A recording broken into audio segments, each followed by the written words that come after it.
Ok, good. Bueno, buenas tardes y bienvenidos a nuestro espacio virtual del Centro de Desarrollo de Competencias STEM, el proyecto de HSI-STEM de la Universidad Ana Geméndez, recinto de Carolina. Estamos sirviendo de anfitriones para esta serie de talleres que tiene como fin obtener un mejor entendimiento de las oportunidades y procesos para obtener fondos a través de los Institutos Nacionales de la Salud, o NIH por sus siglas en inglés.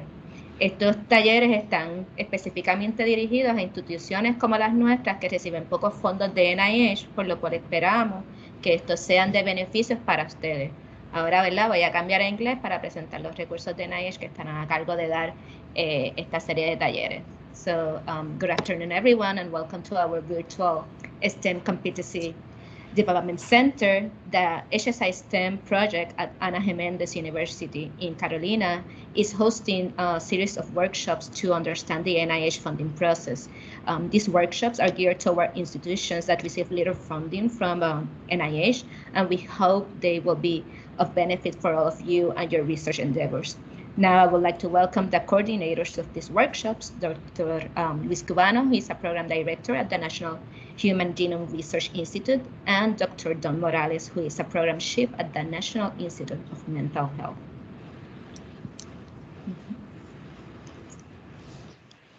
We want to ask everybody to go to the link that you can see there on the first slide and register your assistance. We cannot see your slides, Luis.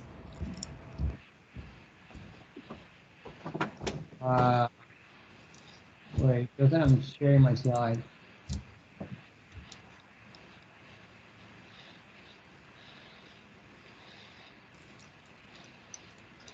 Can you see it now?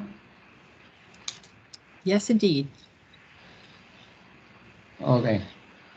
So once again, we would like to ask you to go to the link that you see in this slide and register your assistance.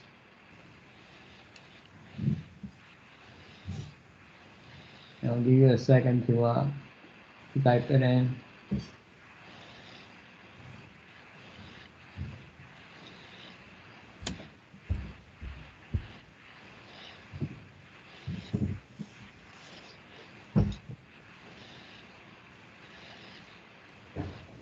And if you need the link, we can go back to it.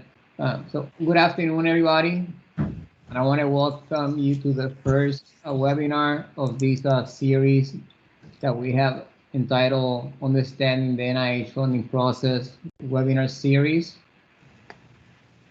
And today and during this series of workshops, you're going to meet virtually a couple of NIH program officers from different institutes that will help you try to guide you to find the right funding source for you, from nursing to mental health to basic biology and anything in between.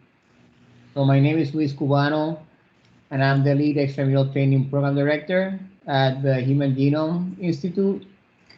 Don Morales is a program chief from the National Institute of Mental Health. Ali Osgood is a scientific program analyst at NHGRI. Joan Grieve is a program manager at the National Institute of Biomedical Imaging and Bioengineering. We will also have Cidela Blanche, which is a program director at the National Institute of Program of General Medical Sciences. Melissa Riddle, she will join us next week. She's from the Dental Institute, so if you're a dentist, we also have funding for you. And we have Angela Holmes from the National Institute on Drug Abuse. And John, please let us know the disclaimers for today. Absolutely, and I don't think the first bullet point will surprise anybody, but believe it or not, we do not know everything. But hopefully what today's team can prove to you is that if we don't know it, we will help you to find the information, or we can consult with all of our colleagues to help you. We are going to show you some tools for self-help, and two that I'd like for you to Google after we're done. One is called ART, and that is the assisted referral tool. And no joke, the second one is called Matchmaker. So those should be easy to find. We're not going to cover everything that you need to know, and what is current today can be obsolete tomorrow. And Dawn, will you provide us with the overview of the workshop? Thank you, Luis. Hi, everybody. My name is Dawn Morales, and I work at the National Institute of Mental Health in the Office of the Director. I'm Chief for American Indian and Alaska Native Mental Health and Rural Mental Health. On this slide, we're showing you an overview of the workshop, which takes place over 5 one-hour sessions. So each of those bullet points corresponds to one of the single 5-hour sessions, each on a Friday afternoon from 3 to 4 p.m. Eastern Standard Time. Each session is going to end with a little bit of homework for you to try and complete before the next session. Today's session is an overview of the NIH.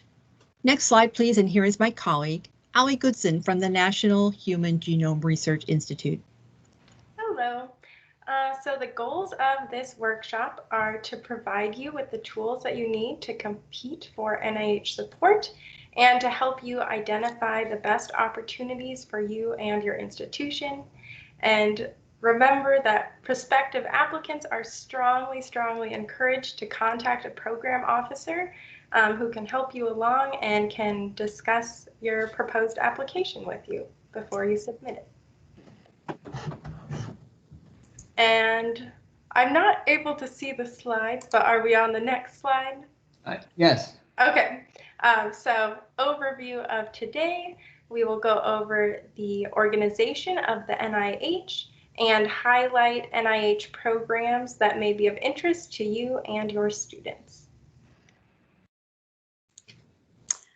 I think I might be the perfect one to actually share this slide with you today. I've had the honor of being at NIH just since March, and every field has its nomenclature. It's one of the first things that we learn when we start learning our scientific field. So let's share a little bit of that with you right now. First of all, NIH is the National Institutes of Health. There are actually 27 ICs, and to give you a little bit of perspective, the NCI, which is the National Cancer Institute, was founded in 1937. NIBIB, the imaging and engineering one, was founded in 2000. IC is something that you're going to hear. Those are the institutes and centers. When we say intramural, we are referring to research conducted at NIH by NIH employees. When we say extramural, we are referring to you, our wonderful community members who do research conducted by researchers outside of NIH. One of our most popular acronyms is FOA or FOA. That's Funding Opportunity Announcement, and that's all of our grants. And we will use many other acronyms or phrases, so please raise your hand or interrupt if we're using something that doesn't make sense and is therefore inhibiting your learning. Last but not least, please be advised, each NIH IC also uses their own nomenclature. Does anybody has any questions up to this point?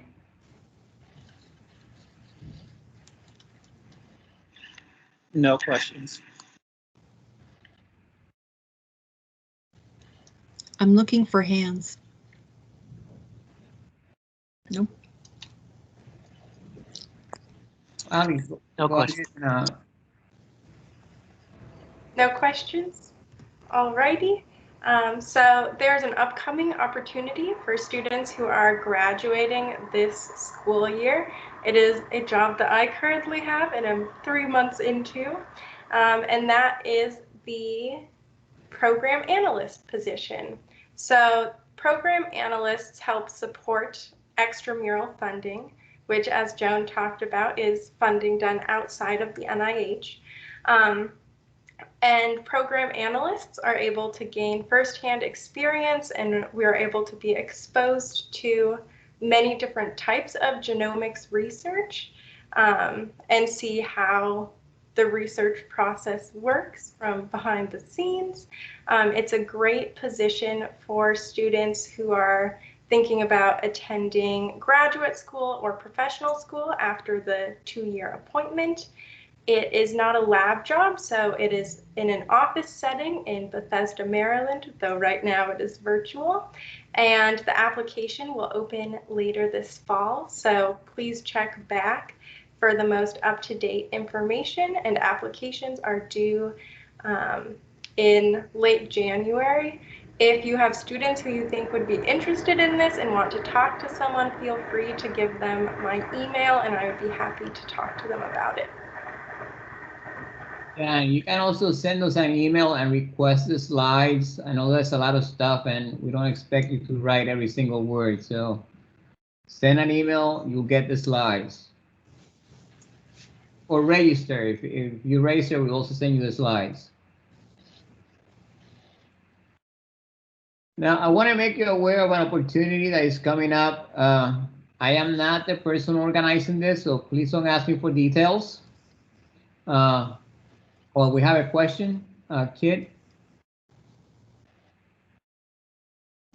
I was raising my hand so you could send me the slides.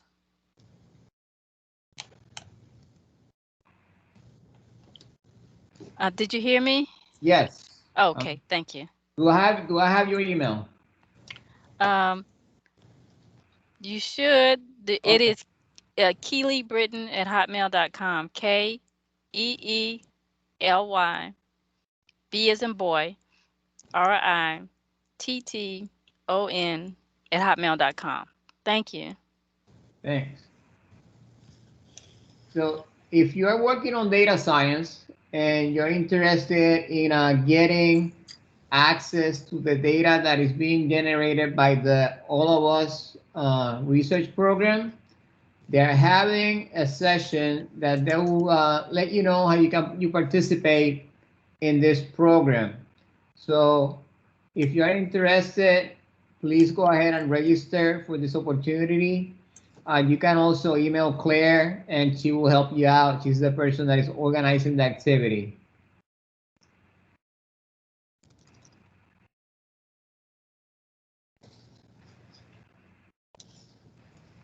Dawn, take it away. So here we are with the promised overview of the NIH. It's Dawn Morales again. Next slide, please.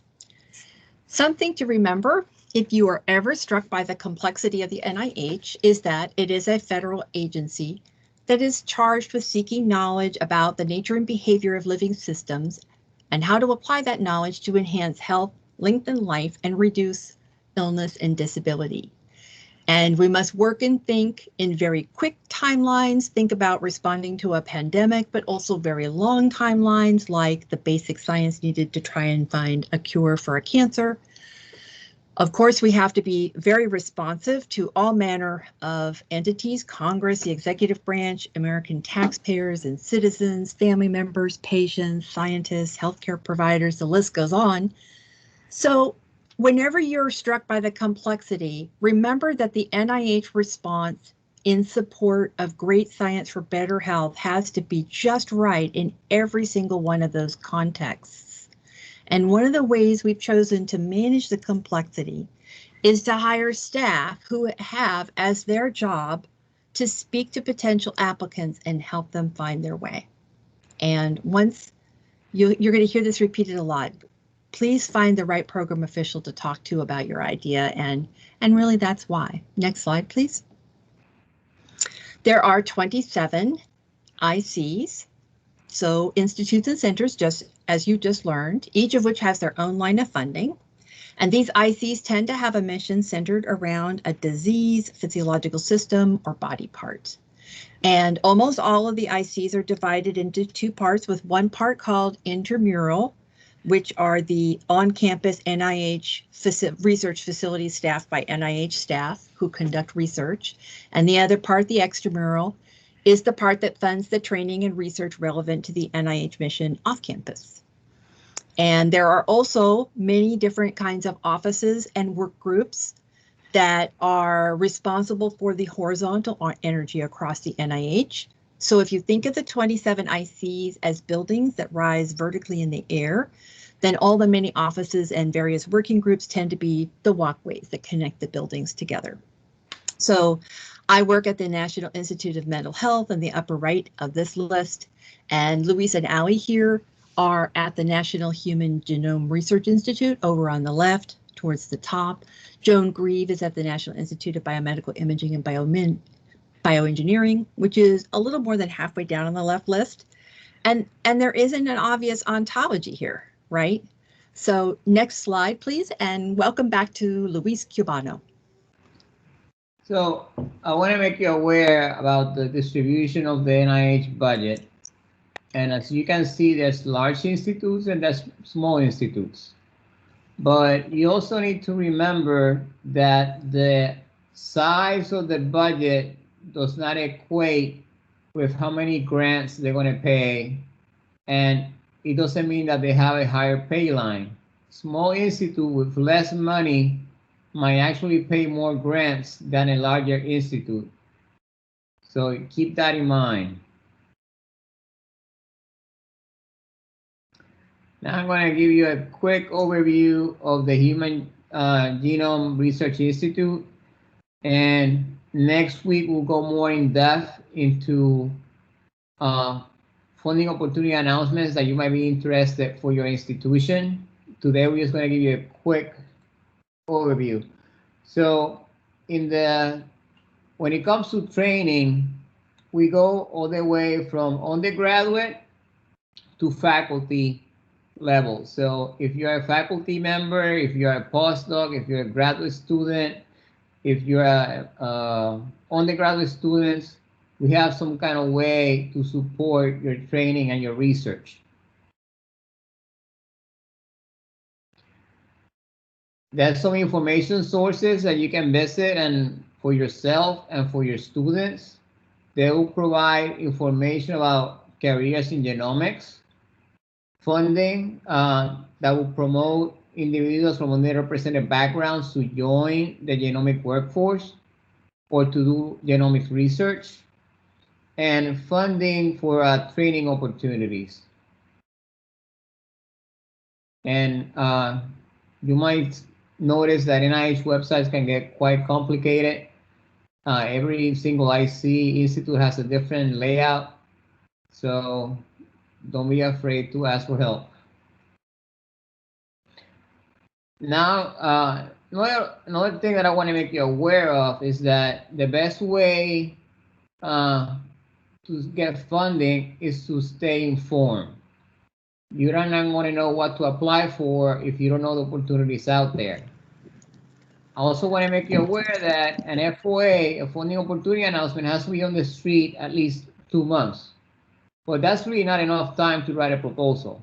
So if you want to stay ahead of the curve, the ICs will have meetings of their advisory council. And in those meetings, they will discuss upcoming funding opportunities before they become FOAs. So that will give you an idea of future opportunities that you can start preparing for. And this is just an example of some ideas that you can get. And if you just type NHGRI Advisory Council in your search engine, it will take you to that page and you can find the topics that have been discussed. I want to make you aware that we're very interested in getting women and underrepresented minorities into data science. So that's something that we're really going for, and we will have fun, and we have funding opportunities targeting that, and we will discuss them in detail next week.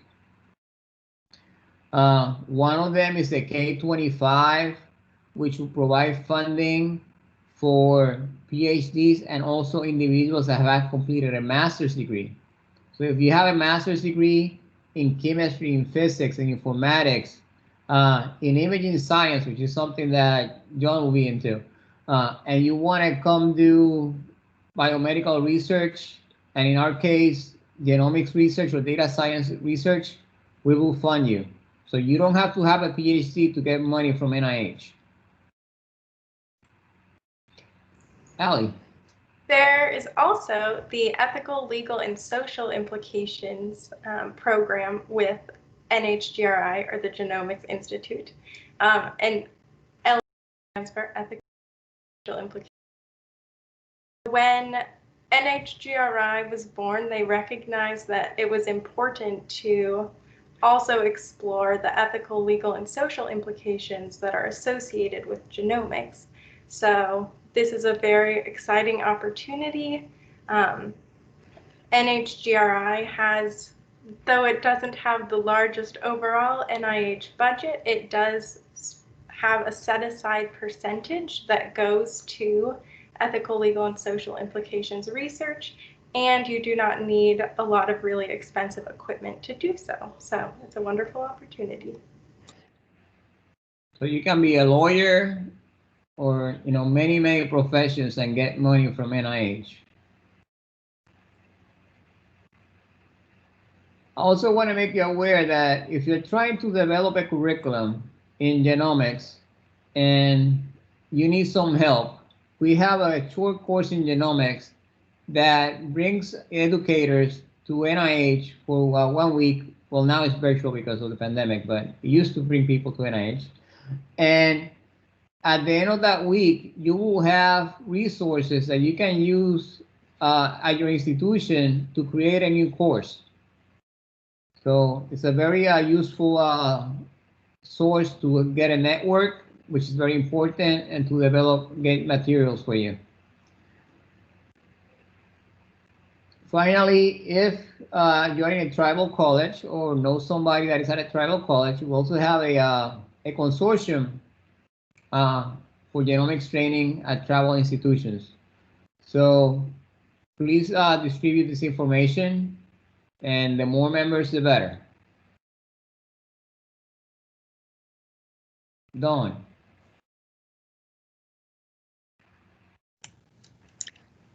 All right, everybody. So next slide, please. Let's talk about some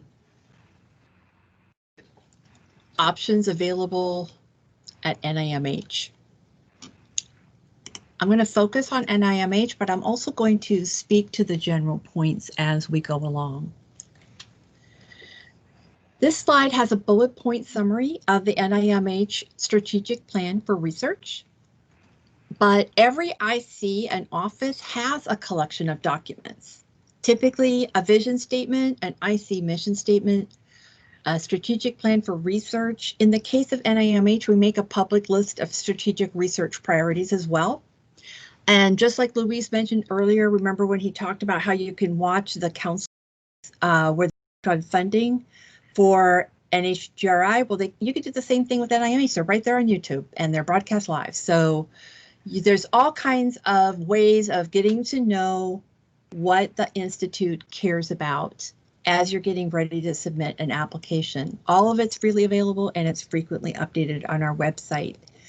There are 2 times when it's a really great idea to try and look at this material for sure. One is when you're getting ready to approach a program official about applying for funding for the first time. When you write that first covering email, it's very thoughtful and sophisticated of you to include a point to something on the Institute website. Indicate that your application would connect to a certain research priority or a certain, whatever the research objective is. If you're applying to NIMH and it would fit nicely with strengthen the public health impact of NIMH supported research, for example, then, let them know that your research would speak to objective 4 in the plan. The next time that you would also for sure want to revisit these materials is when you're writing your application and your cover letter for your application. So you want to, because we frequently update these materials, you want to check back in because they might very well be updated. And then you want to just mention again in your application and your cover letter how the work you're proposing connects to the IC priorities, to their vision, to their mission statement. Next slide, please. So here's a funding opportunity that is specific to NIMH. The purpose of this FOA is to fund research that addresses the need for successful implementation of evidence-based practices in low resource settings. So for example, suppose there's a successful mental health program, perhaps a suicide prevention program, and it's been shown to be safe and effective in research studies. And the program, as it was implemented in the research, relied on the use of a school psychologist. However, you live in a state or territory or wherever where it isn't common practice to have a school psychologist in the schools. So now how are you going to implement this great suicide prevention program? Well, this is a great research question, and NIMH thinks you should definitely apply for research funds. This particular mechanism has two parts to it. There's an R34, which supports the pilot or formative work in preparation for the clinical trial. And the other one is the R01, which supports the larger research study, typically using clinical trial methodology. By the way, a quick note, if you have an intuitive definition of a clinical trial in your head, it may not conform to the definition of a clinical trial that's listed on the NIH websites.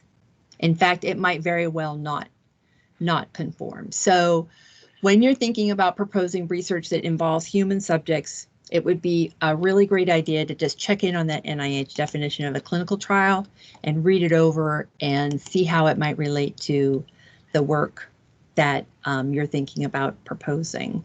Next slide, please. So the previous slide was about an NIMH specific program, and now I'm going to talk about a program that is in wide use across all of NIH. But just like many other mechanisms, it is implemented a little bit differently in each IC that uses it. So I'll talk about the diversity supplement program generally, and I'll just point out maybe a few things about it at NIMH that are a little bit different. So the diversity supplement program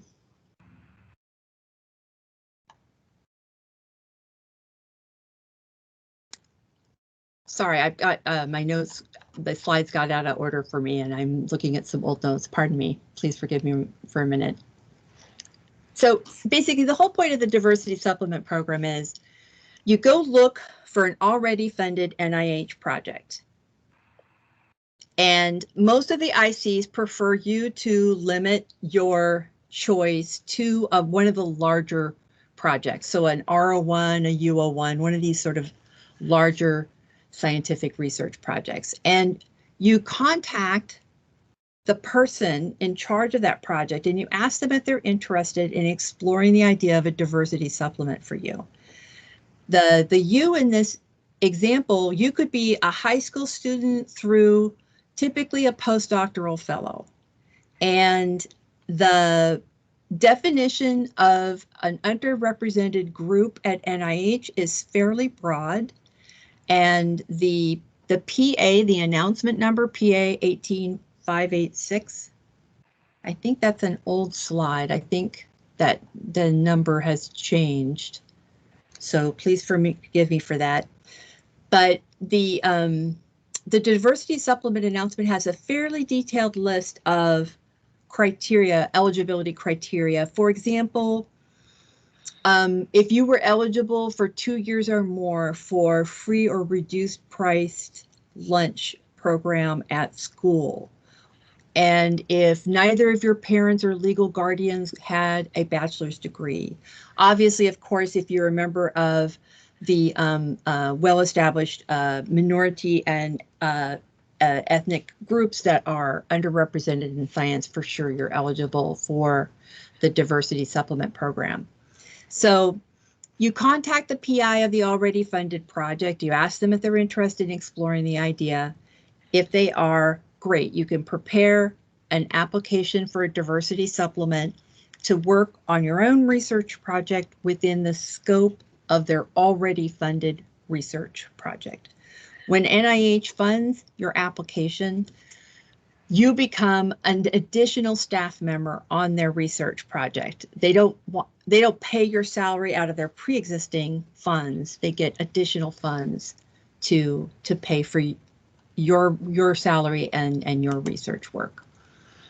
So this is a fantastic mechanism for lots of people. For those of you who advise students, I encourage you to tell them about it. I'd like to point to your attention to the second bullet here. This slide is for the NIMH version of this program. With us, we fund all the way up through independent investigators. So that's not common. for most of NIH, they only fund up to typically postdoctoral fellows, but we fund past that. So like I said, you have to go talk to the program staff at each individual IC to find out the exact details of how they work with that specific mechanism. And with this one, we support people all the way through the full range of faculty levels. Next slide, please.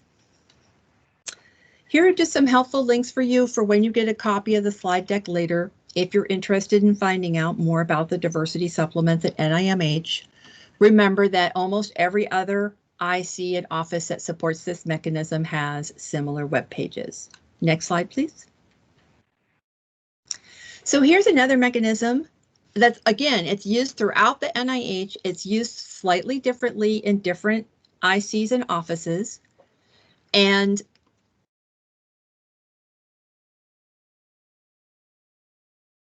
sorry, the slides again.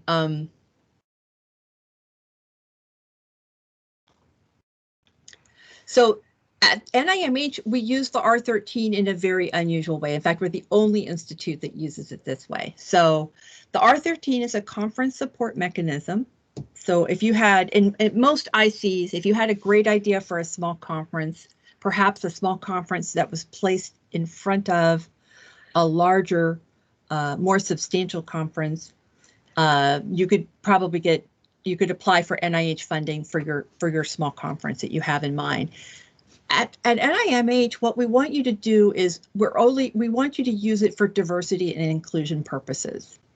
So, for example, if you are a faculty member within 2 years of your academic appointment, or if you're a more senior faculty member who would really like to attend a major scientific conference and bring some bright, talented undergraduate students from diverse and underrepresented backgrounds to attend that conference with you, then this would be a great mechanism for you to apply, because we would love to fund, let's say you're a biology instructor or a professor at an HBCU or some other school that has an outstanding track record of serving students from underrepresented groups in STEM. Then you could apply, let's say you've been to the Society for Neuroscience in the past and you have connections there. You could work with the people at SFN and put together some nice programming for your students, and we would work with you to help you make that happen. And so it says there in the second bullet that we're looking for you to include formal networking sessions or specific programming events. So that's that piece of that. So that's the R13 is a conference mechanism. It's a great opportunity for lots of things, but at the NIMH, it's a great thing for diversity and inclusion. Next slide, please. And back to you, Luis.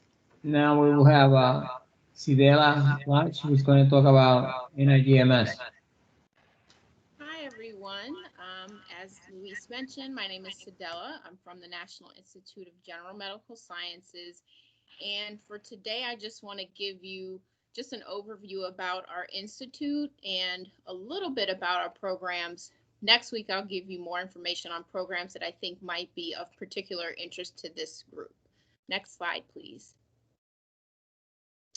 So don't let the word medical throw you off about NIGMS. We support basic research that increases understanding of biological processes and is sort of the foundational work that can build up to disease diagnoses, treatments, and preventions. So scientists that we fund work on either molecular level, cellular level, tissues, organs. They may use model organisms, humans, or populations. And another aspect of NIGMS is that we also have programs to train the next generation of scientists.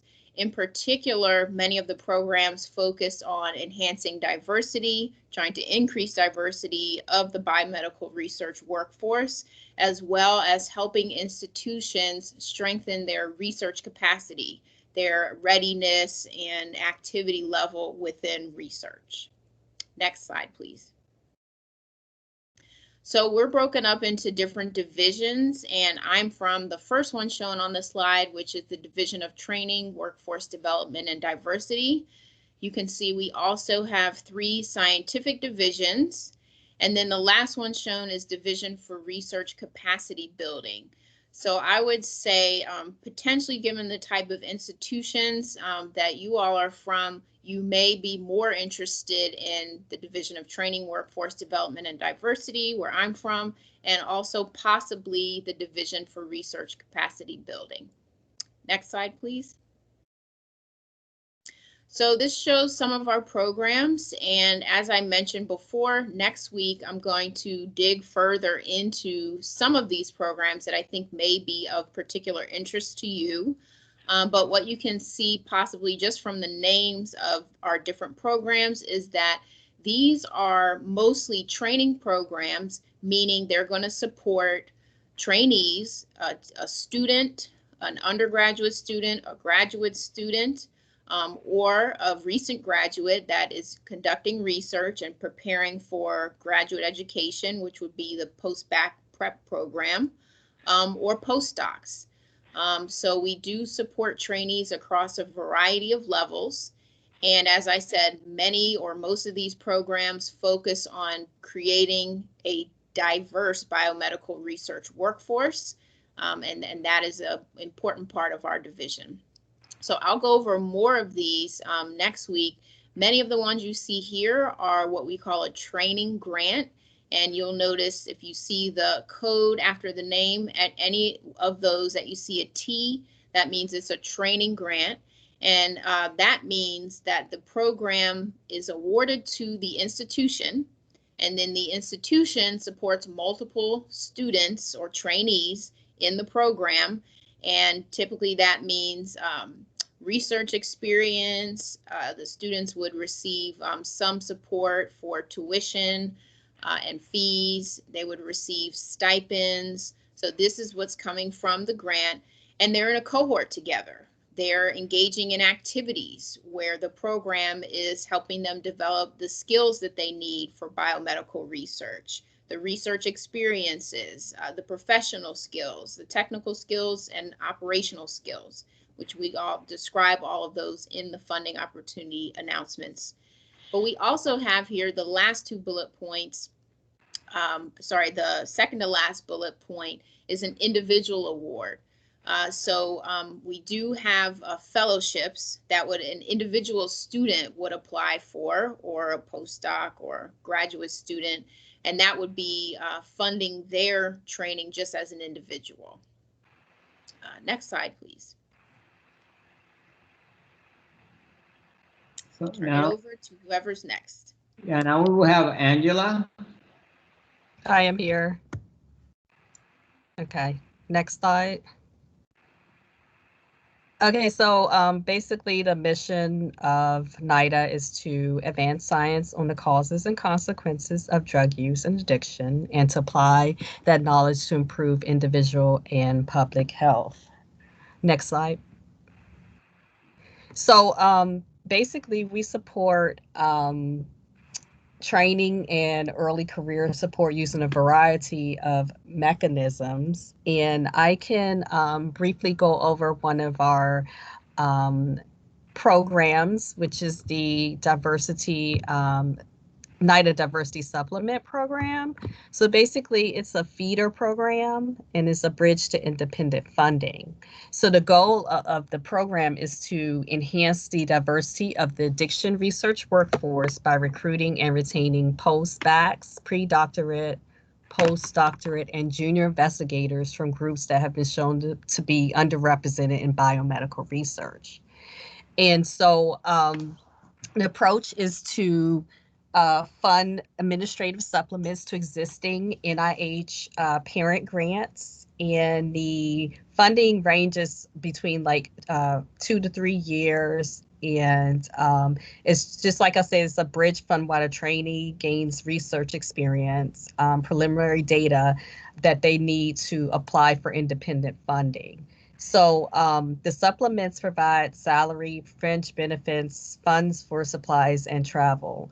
And so it after the during the probably the last year of the program, most candidates will apply for their own independent diversity Fs or Ks and other NIH mechanisms. And then also NIDA offers a 2-day grant application and professional development workshop and additional travel award opportunities. And then I also like to point out that for undergrads, we have a summer research internship program. Next slide.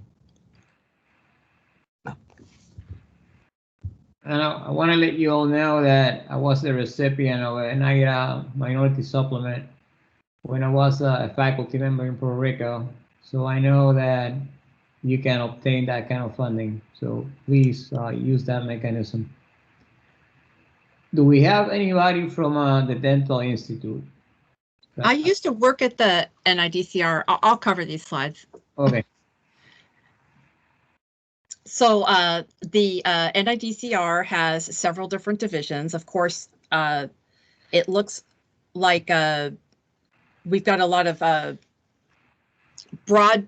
much broader range of research interests than people might suspect. So of course, we're interested in oral hygiene, kind of goes without saying, but we're very interested in nutrition and and parenting and adherence as it relates to great oral health, especially the foundation for great oral health is set in childhood. And we all know that it's a prevailing myth that it's not particularly important how well you take care of baby teeth, and parenting really plays an important role in that. Wound healing, of course, TMJD, temporomandibular joint dysfunction. Dental anxiety is a commonly cited reason for avoiding dental care. And of course, one of the foundational pieces of advice here is see your dentist as often as he or she recommends. So if dental anxiety is playing a role, then we want to fund research to look at that. Health communication, the chairside manner and medical decision making. We have funded research using virtual patients who are variable ethnic and racial backgrounds, and devised funded training for dental students to complete treatment for pain and for to complete a treatment plan with these different virtual patients. And we've been able to really improve dental student training in this way. Very exciting. Of course, we're very concerned. It's not just the National Institute on Dental, it's also craniofacial. So we're very interested in oral clefts and oral cancers. There's a very careful line drawn between us and NCI. So it's very specific as to exactly where the cancer is and whether it goes to NCI or whether it comes on over to NIDCR. So, you know, tongue, oropharyngeal, it all matters. And of course, they're very excited about funding dissemination and implementation science, sustainable evidence-based practices, and cost analyses. Next slide. And back to Joan. Excellent. And since I'm a silly goose, I'll introduce myself here. Hi, I'm Joan Grieve. I'm a scientific program manager from the National Institute of Biomedical Imaging and Bioengineering. Similar to my colleague, Dr. Sedella Blatch, I'm actually in our training division. So we have 4 divisions: bioimaging, bioengineering, informatics, and then we like to think of ourselves as the luckiest ones in training because we get to work with the other 3 divisions. And most importantly, we get to work with you to help support you throughout your career continuum. So if we can go to the next slide, please. Our mission in NIBIB is to engineer the future of health. Well, what does that mean? And what it means is that we do innovative technology development that is agnostic to the biology or the disease. And we believe in this, not only believe in it, but there's data now to show that engineering is essential to understanding and preventing and detecting disease, personalizing diagnosis and treatment, extending health span, reducing costs and barriers to access, as well as driving innovation and economic growth. And we are led by Dr. Bruce Tromberg, who not only recognizes but promotes the criticality of training and diversity in the development of the best biomedical solutions. And so if we can go to the next slide. This week, I would like to tell you about one of the unique mechanisms that we actually have in NIBIB. And this is an R25 or a research education mechanism, and it is called Enhancing Science, Technology, Engineering, and Math Educational Diversity, or ESTEAMED. My fearless leader is Dr. Zainab Aram. She's the director of our division, and she's also the one who developed and championed this particular program. And the goal of ESTEAMED is to support educational activities that enhance the diversity of the biomedical research workforce through early preparation for undergraduate students in STEM fields. Now, as an engineer myself, and if there's any engineers out there, shout out to you, I really appreciate this program because it's to support pre-freshman year all the way through your sophomore year and the sophomore summer. It's very challenging for many of us when we go off to college to begin with. In engineering, you get steamrolled your freshman and sophomore years with the number of classes that you need to take, as well as at least the difficulty level was hard for me. And then for our underrepresented community members, this can really be exacerbated as they're trying to find the community in their new environment. And so this is one of the mechanisms where we're trying to overcome all of that to bring more diversity into the engineering fields. And now I think I turn it back over to Luis. So I want to make you aware of an office. This is not an institute, it's not a center, but it is a very, very important office. It's the Office of Intramural Training and Education. And if you have students that they want to do summer research at NIH, they are the people that they will interact with your student. We also have an undergraduate scholarship program. We have the post-bac program and many, many, many, many other programs in that office, some of which we will cover next week. But make sure that if you're trying to send your students to do research somewhere, this is one place to look at. And now I'll send it over to Ali. And so I'm not able to see the slides, so if you can advance them as I'm talking, that would be wonderful. I'll tell you the title of the slide and where you know where you're at. So okay, right so now we're the Small Business Program NIH. At NIH. So as a program analyst, one of the programs that I work with is the NHGRI Small Business Program, so I'm going to give you a little bit of an overview of that. We're talking about small business program at NIH. These programs allow U.S.-owned and operated small businesses to engage in federal research and development that has a strong potential for commercialization. So now can you see many federal agencies and their logos? Okay, so federal agencies with large extramural research budgets have to set aside a certain percentage of money for the small business program. And circled in yellow is the Small Business Administration, and they span across the NIH and oversee this program. And then the Health and Human Services Department, which is what NIH and all of the NIH institutes and centers belong to, they're able to participate in the small business program, which is sometimes also called the SBIR and STDR programs. So there are Phase 1 and Phase 2 small business grants. Phase 1 grants are about concept development. Phase 2 grants are about prototype development, and those grants tend to last for a longer period of time, and prototype development is a larger amount of grant money as well. And then the third stage of small business evolution is the commercialization stage, which is not something that is funded by the NIH Small Business Program. And the next slide, who is eligible for small business funding?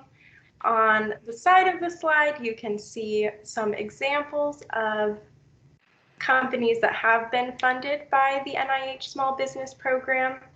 And in order to be eligible, you must be a majority US owned and operated for-profit company and a small business in that you have less than 500 employees.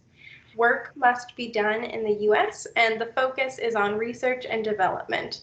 And if it is an NIH small business program, it needs to focus on human health. So creating innovative products and technologies that directly relate to human health. And if you're getting this funding through NHGRI, it needs to relate to the genome. Next slide is about small business program and how it consists of SBIR and STTR. So SBIR stands for Small Business Innovation Research, and STTR stands for Small Business Technology Transfer. A way that I help remember which is SBIR has a B in it, and it is more business focused, while STTR is more connected to an academic institution. So with SBIR, the small business must be the PI's primary employment, while with STTR, the employment of the PI can be with the small business, but it could also be with an institution. And also with STTR, they must formally collaborate with a nonprofit research institution. A great resource is the NIH Small Business website. They, at this website, also have a link where you can find the contact information for the person who is in charge of the small business program for each of the NIH institutes. And the website also has a list of small business success stories and an interactive map. So that is something I would recommend you explore if you are interested, and maybe someday you could be on that map as well. And you might be wondering, why are we talking about small businesses to you guys, since you're faculty? One, this is set aside, so NIH needs to fund those grants. So institutes are always looking for applications to fund. Two, let's say that you're a chemist and you discover a molecule that can be used for imaging, let's say.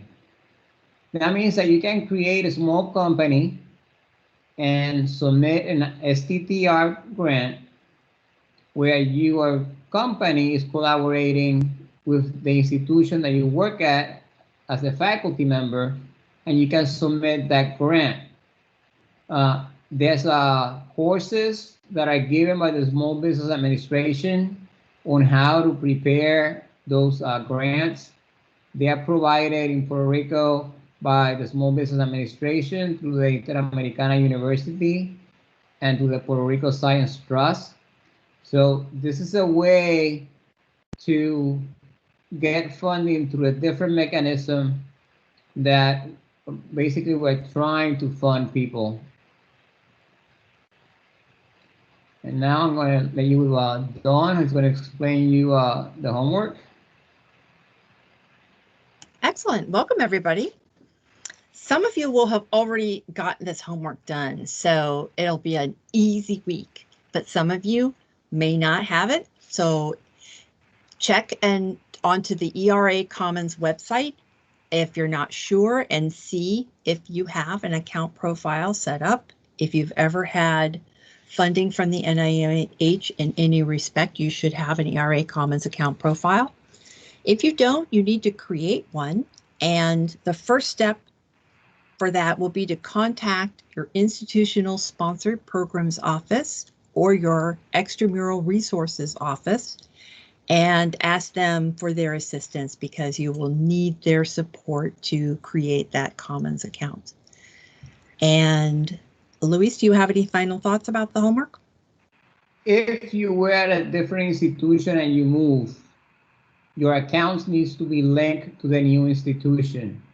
So that's something else that if you haven't done that switch, the sponsor programs office will do for you.